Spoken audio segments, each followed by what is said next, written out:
Ko'z tegmasinu O'zbekistonda ishlab chiqarilayotgan kafil mahsulotlari ham keng assortimenti, sifat darajasi juda yuqori darajada ishlab chiqarilyapti. Bunga sabablardan bittasi raqobat. Raqobat bor joyda sifat ham ancha yaxshilanadi.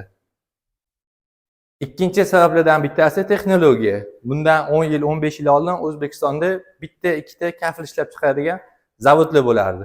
Shularning ham bittasini texnologiyalari, stanovlari SSR paytidan qolib ketgan bo'lardi. Bittasiniki bunaqa katta formatli, keramagani ishlab chiqaradigan texnologiyaga aqli yetmas edi.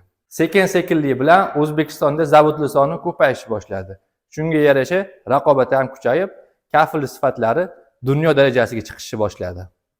So'zimning oxirida nima demoqchiman? O'zbekistonda ishlab chiqarilgan mahsulotlar sifat darajasi oshsa oshadiki, lekin hech qachon tushib ketib qolmaydi. Ikkilanmasdan, cho'chimasdan O'zbekistonda ishlab chiqarilgan kafil va keramagani mahsulotlarini xarid qilsanglar bo'ladi.